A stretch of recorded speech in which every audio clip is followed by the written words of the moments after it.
हम लोग फ्रेंड्स जैसे पंच महाकोश के बारे में निरंतर सुन रहे हैं और समझने की चेष्टा कर रहे हैं। तो ये जितना कुछ भी है मैं आपके साथ ज्ञान को साझा कर रही हूँ वो साधना के अनुभव एक पुस्तक है डॉक्टर चतुर्भुज सहाय की, उसी में से मैं आपको बता रही हूँ।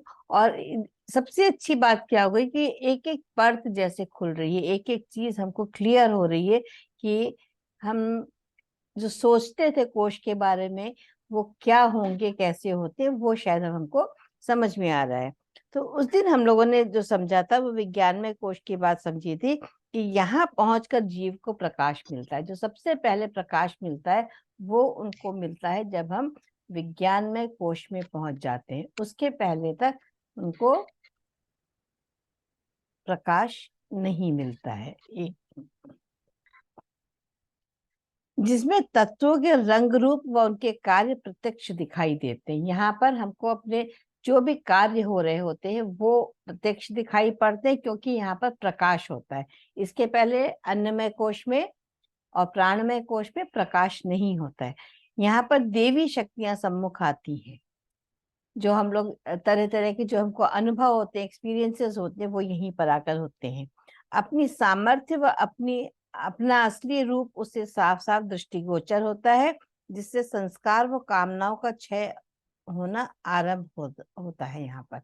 तो यहाँ पर हमको अपना सम्मुख, अपना जो स्वरूप है, अपना स्वरूप क्या है, जो हम हु एम आई की बात अलग अलग तरह से करते रहते हैं कि मैं कौन हूँ, अपने स्वरूप को हम कैसे जाने। हमारा क्या जो शरीर है ये हमारा असली स्वरूप है, या जो कुछ हमें नहीं दिख रहा है वो हमारा स्वरूप है। तो कहते हैं वो हमको यहाँ पर विज्ञान में कोश में आकर के साफ साफ दिखाई पड़ता है। और यहाँ पर हमारे जो संस्कार इतने दिन में हमने बनाए थे, जो हमारी इच्छाएं थी, कामनाएं थी, वो धीरे धीरे आकर के यहाँ पर समाप्त होनी, मतलब समाप्त होनी शुरू होती है। कैसे समाप्त होती है कि यहाँ पर हमारी जो बाहरी जगत के लिए जो हमारी ललक है चीजों को प्राप्त करने की, वो धीरे धीरे यहाँ पर आकर खत्म होने लगती है।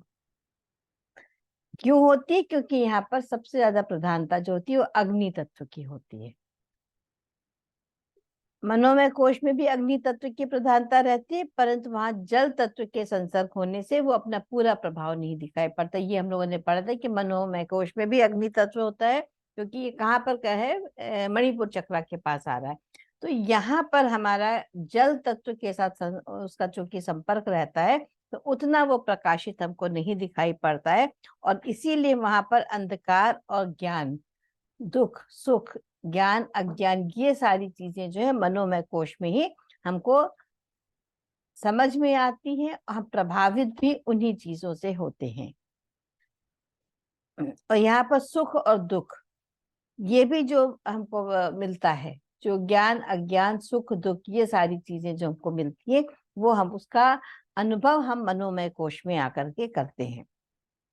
विज्ञान में वो अग्नि तत्व वायु तत्व से मिलकर उग्र रूप को धारण कर लेता है बहुत ज्यादा, क्योंकि हवा उसको मिलती है ना। तो अग्नि तत्व कैसा होगा, वो और ज्यादा प्रकाशित होगा और उग्र रूप को धारण करता है, और अपनी पूर्ण कलाओं से संपूर्ण लोक में दिव्य प्रकाश फैला देता है।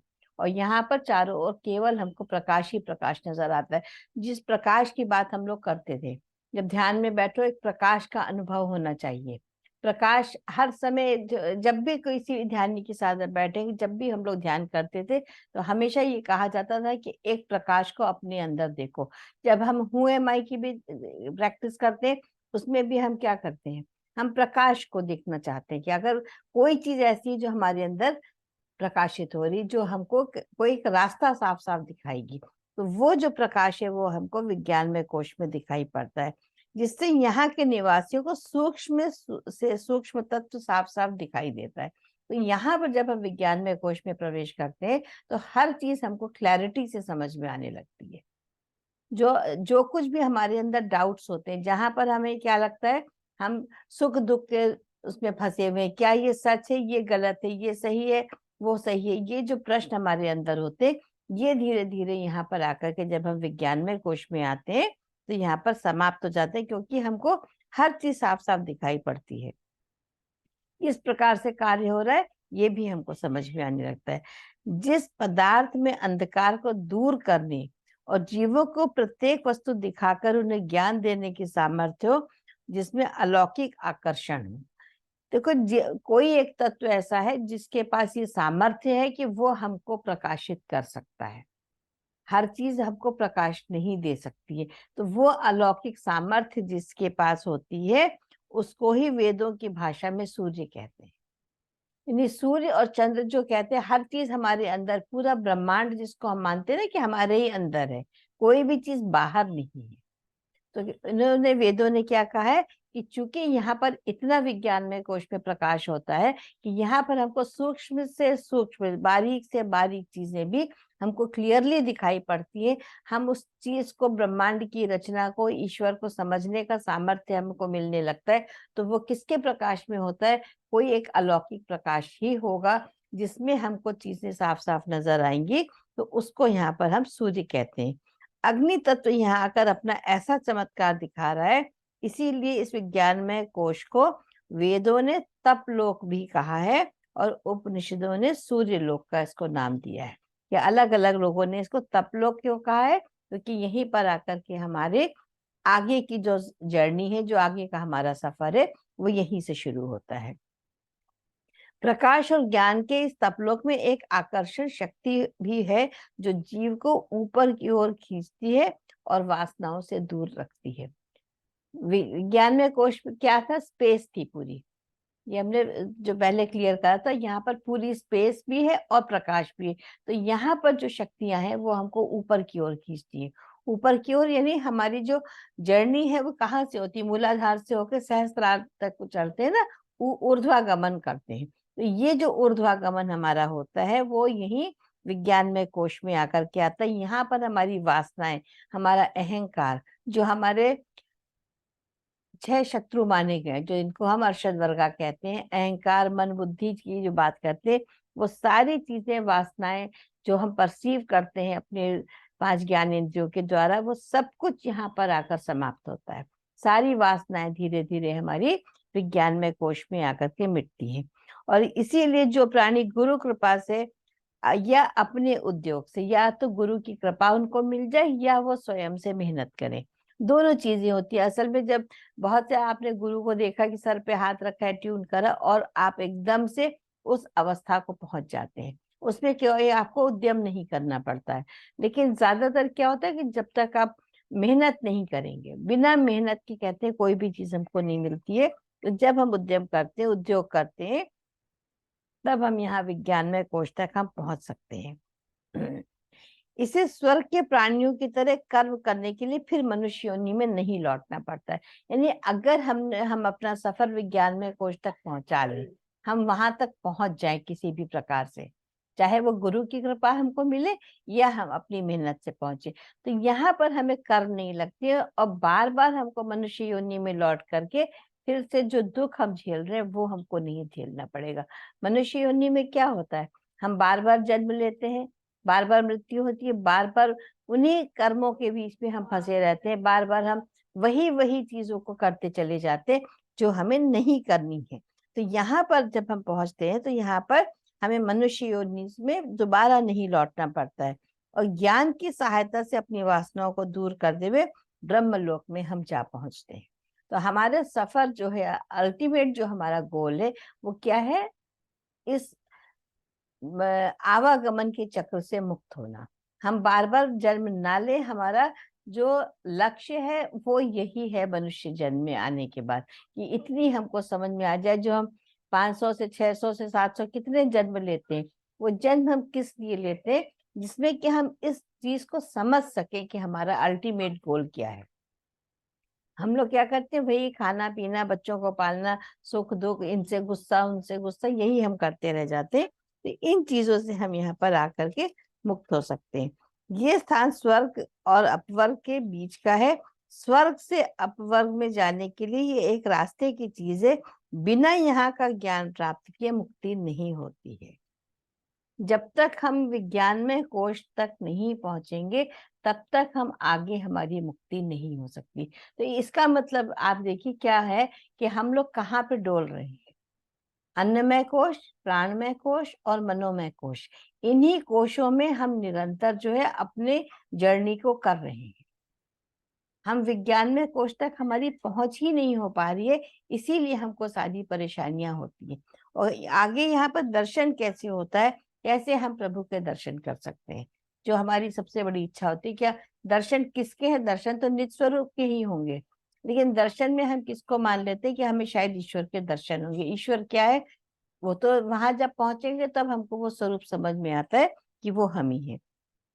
यहाँ पर उन्होंने बताया कि दो तरह के लोग होते हैं, एक तो निराकार उपासक होते हैं और एक सगुण उपासक। ये हमारा ज्ञान मार्ग में आ जाता है। ज्ञान मार्ग में क्या करते हैं कि यहाँ पर जो लोग पहुंच जाते हैं वो निराकारवादी के मत से परमात्मा अलग व अगोचर है। जो लोग निराकार ब्रह्म को मानते हैं वो क्या कहते हैं कि उसका कोई स्वरूप नहीं है। क्योंकि अगर हम जो स्वरूप हमने सोचा है, जिस स्वरूप को हम मानते, वो तो हमारी अपनी कल्पना से उपजा हुआ है ना। ईश्वर का तो कोई स्वरूप नहीं होता है, वो शुद्ध चैतन्य स्वरूप होता है और हर जगह व्याप्त होकर के जगत जो लीलाएं हैं वो करता है। जो कुछ भी कहते हैं कि जो कुछ भी घटित हो रहा है संसार में वो किसके द्वारा हो रहा है? वो ईश्वर के द्वारा। तो वो ईश्वर कौन है? एक ऊर्जा हम समझ सकते हैं क्योंकि वो निराकार है, शुद्ध चैतन्य, तो उसका कोई भी आकार नहीं हो सकता। उसको हम चाहें कि कोई हम मूर्ति के रूप में डाल ले तो हम उसको नहीं मानते। तो ऐसे लोगों को हम लोग कहते हैं ये ज्ञान मार्गी होते हैं। ज्ञान मार्ग के द्वारा भी हम ईश्वर को प्राप्त कर सकते हैं। यानी अलग अलग मार्ग बताए गए हैं। ठीक है। तो दर्शन का जब हमें करने, यानी जब हमको अपने आप को समझना है तो हम किस प्रकार से समझेंगे? तो या तो हम उसको ज्ञान के माध्यम से करें। यहाँ पर हम बराबर हर चीज को बुद्धि की कसौटी पे कसते हैं। हम बराबर प्रश्न करते हैं, ऐसा हो सकता है कि नहीं हो सकता है। यानी यहाँ पर हमारी आस्था की बात नहीं आती। जब हम निराकार ब्रह्म की बात करते हैं तो यहाँ पर हमारे पास क्या होता है? ज्ञान बुद्धि की कसौटी होती है। उस पर हम कसते हैं कि हाँ, ये जो हमको दिख रहा है, जो हम समझ रहे हैं, जो हम अनुभव कर रहे हैं, वो क्या है, उसमें कितनी सत्यता है। उस सत्यता को प्राप्त करने के लिए हमेशा हम क्या करेंगे? उसको परखेंगे। अगर परखा नहीं तो वो फिर वो ज्ञान मार्ग नहीं है।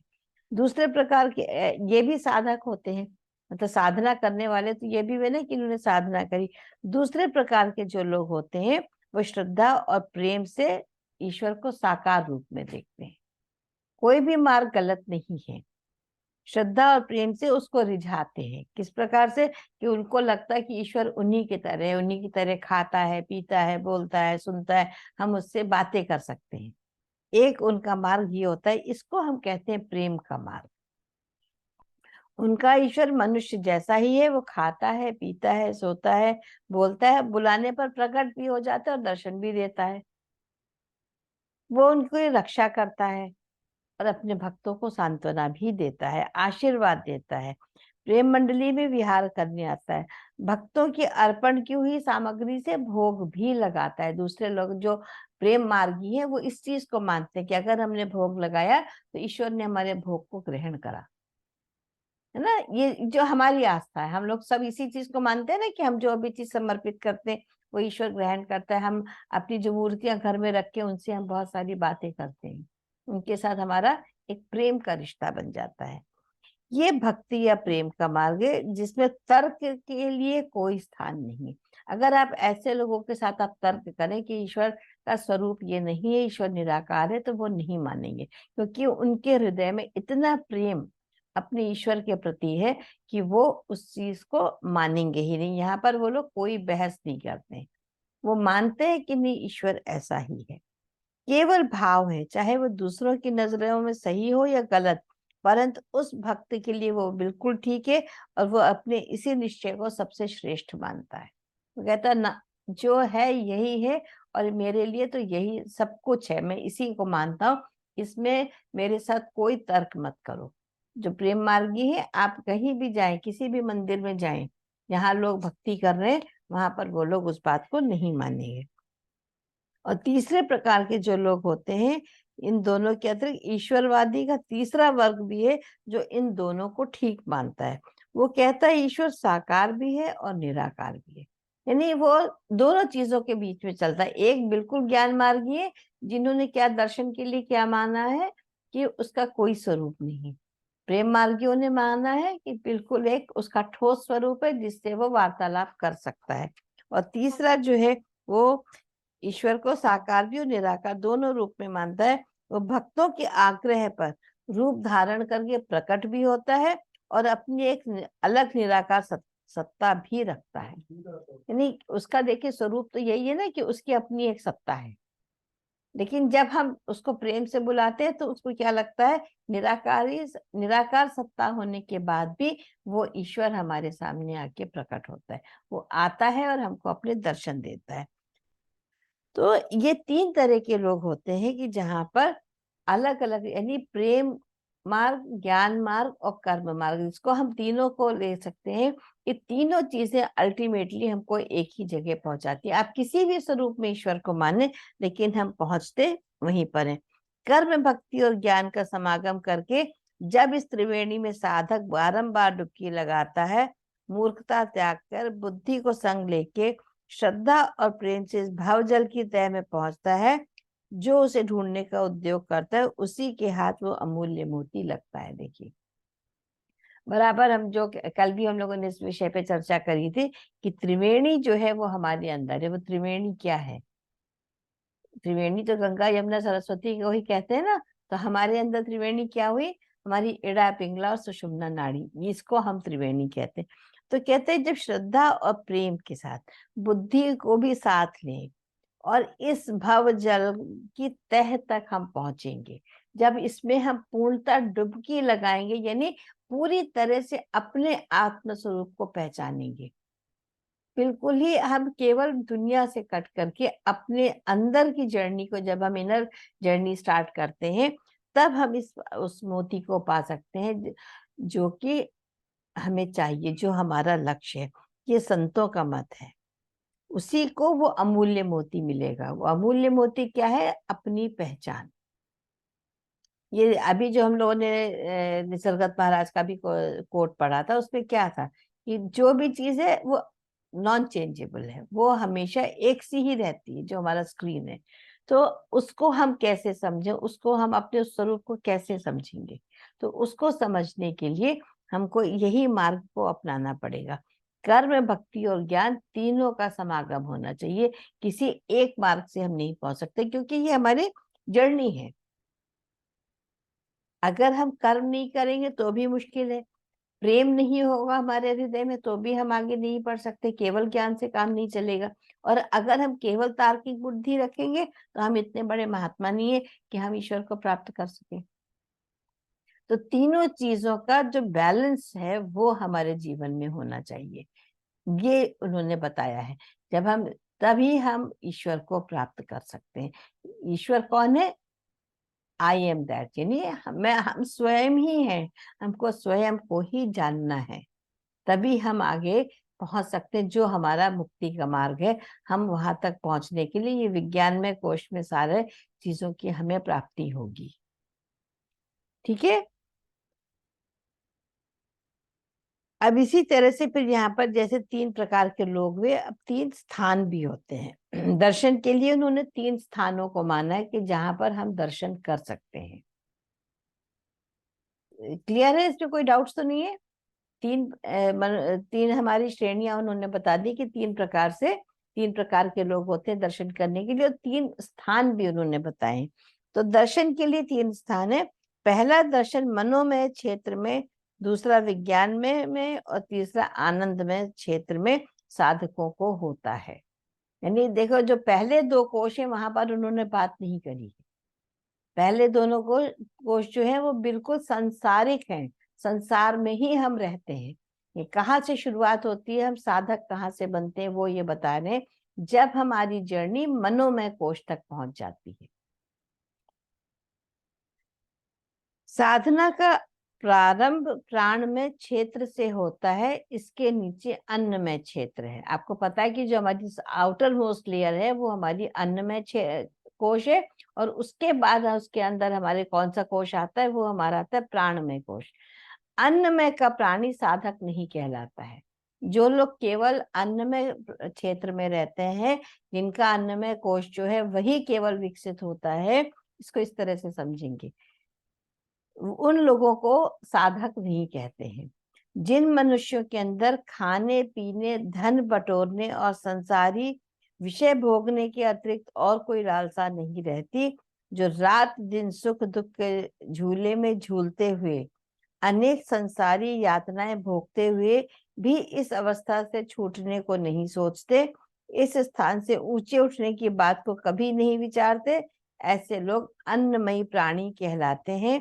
ऐसों को ना तो दर्शन से कोई सरोकार होता है, ना ही उनके लिए दर्शन है। यानी जो लोग केवल रोटी कपड़ा मकान, दूसरों को दुख देने, आप चारों तरफ देख रहे हैं इस समय क्या हो रहा है, अगर आप टीवी एक बार खोल लें तो आपको समझ में आ जाएगा, या अपने आसपास के लोगों से जाकर आप चर्चा करें, उनसे मिलें, तो आपको ये समझ में आ जाएगा कि वो लोग कहाँ पर निवास कर रहे हैं, केवल अन्नमय क्षेत्र में, क्योंकि उनके पास दूसरा काम ही नहीं है, सिर्फ क्या खाना, क्या पहनना, क्या दूसरों की बुराई करना, दूसरे के क्या शॉपिंग करना है, केवल इसी में, और वो इसी में सुख दुख को झेलते हैं, यहीं पर वो यातनाएं भी झेलते हैं, क्योंकि वो इससे इतर वो सोच ही नहीं पा रहे ना, इसके अलग उनका जीवन ही नहीं है। वो केवल क्या करते हैं, केवल इसी चीज में लगे, रोटी कपड़ा और मकान की चाहत में, और मिल जाए, और मिल जाए, और मिल जाए, केवल जो उनकी इच्छा होती है वो इतनी ही होती है। तो जब जो व्यक्ति केवल इसी में, संसार में ही लगा हुआ है, तो उसको ना तो हम साधक कहते हैं। और आपको ये भी पता है कि ऐसे लोगों से अगर आप आध्यात्म की चर्चा भी करेंगे, तो कहते क्या बकवास कर रहे हो, क्या है ये सब, अभी हमारी उम्र नहीं है सब करने की। तो कितने भी बुढ़े हो तो भी वो कहते हैं कि भैया अभी हमारी उम्र नहीं है सब जानने के लिए। उनको बहुत ही खराब लगता है, अरे अभी तो हमारे घूमने खाने खेलने के दिन। यानी उनको ना तो दर्शन की इच्छा है, ना ही दर्शन उनके लिए बने हुए हैं, तो वो बेचारे क्या करें। हम लोग ये सोचते ना कि अरे हम इतने लोगों से बात करते हैं, देखो ये तो सत्संग में आते हैं, ये तो हमारी बात ही नहीं सुनते हैं, अच्छी अच्छी बातें हमको सुनने को मिल रही हैं, लेकिन कहाँ आप सबको क्या बुला सकते हैं, नहीं बुला सकते हैं। अपने ही ग्रुप में देखिए कितने सारे लोग ऐसे हैं जो चाहते हुए भी नहीं आ पा रहे हैं। यानी इसका मतलब क्या है कि उनकी जर्नी कहाँ पर है, वो अभी अन्नमय क्षेत्र में ही फंसे हुए हैं, क्योंकि उनके बच्चे, उनका खाना पीना, उनके रिश्तेदारी, उनको यही सब करना है, तो वो यहाँ से अलग हट ही नहीं पा रहे हैं। तो उनके लिए ये मार्ग ही नहीं है। इस चीज को अगर हम समझ ले, तो हमें जो कभी कभी दुख होते ना, अरे वो नहीं आए, उन्होंने नहीं हमारी बात सुनी, हम उनको बुलाना भी चाहते हैं, नहीं आ रहे, तो ये मान के उनको छोड़ दीजिए कि उनकी ये जर्नी ही नहीं है।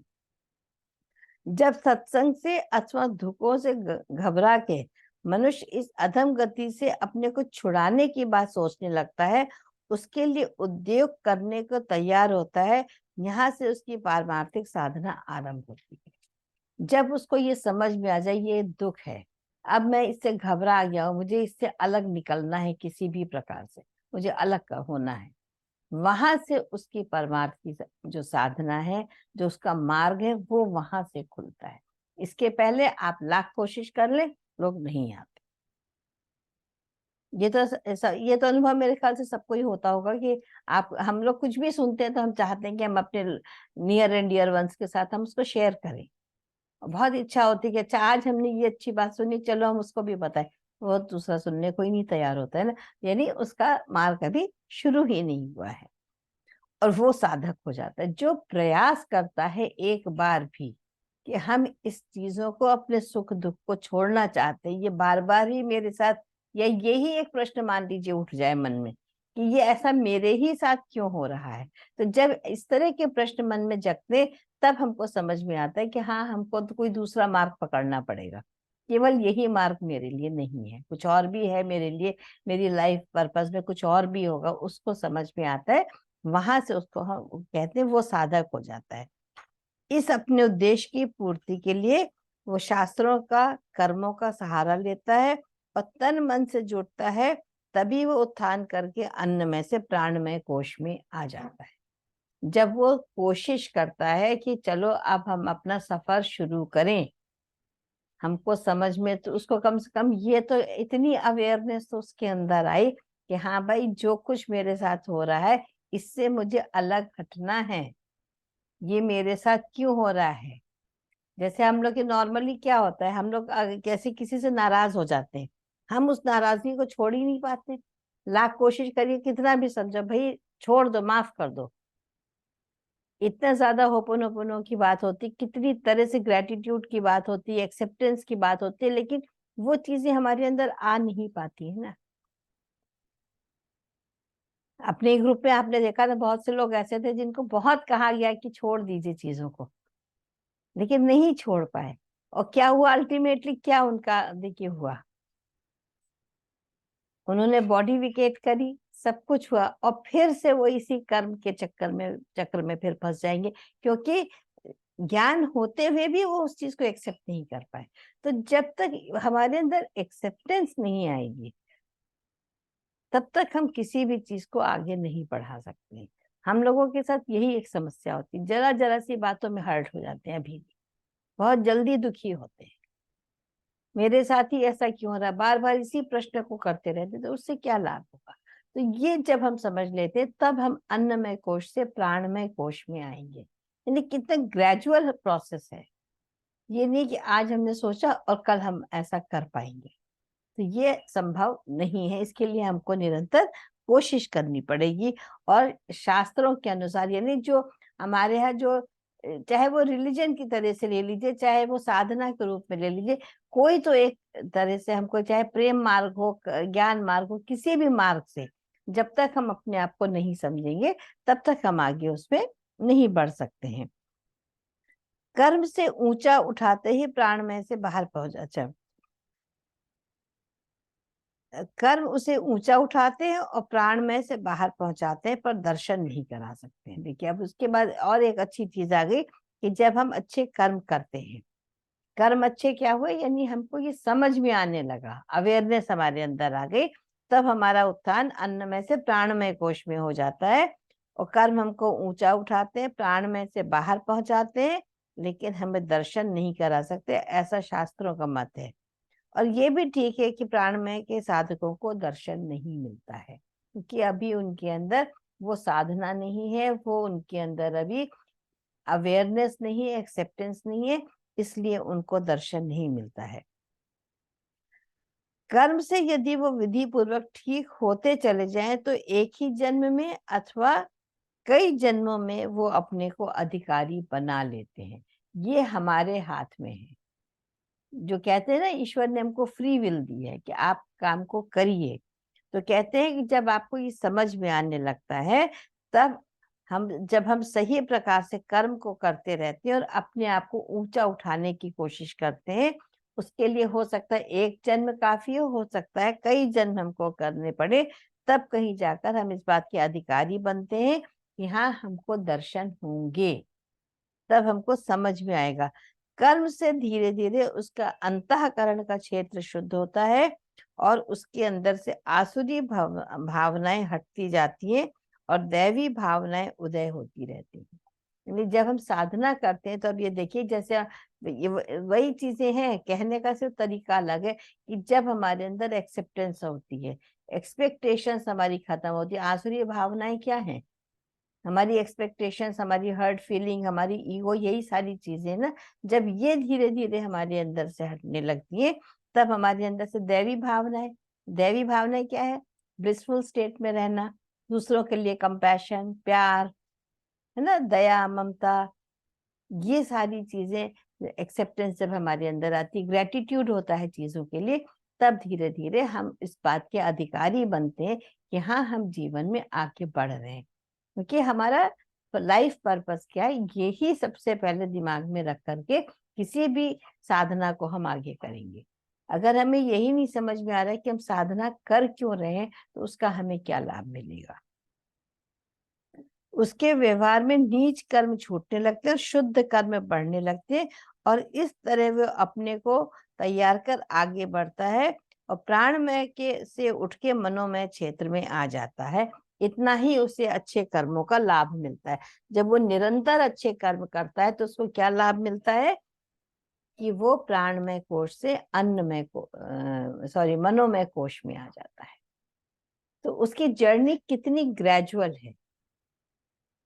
कितनी ग्रेजुअल जर्नी है कि प्राणमय से मनोमय तक आने के लिए उसको कितनी साधना की जरूरत है। और यही वो समय है जब अपने अंदर हमको इन भावनाओं को, इन इमोशंस के ऊपर काबू करके और हमको सही मार्ग पे चलना है। तो आज इतना ही करेंगे। Thank you so much.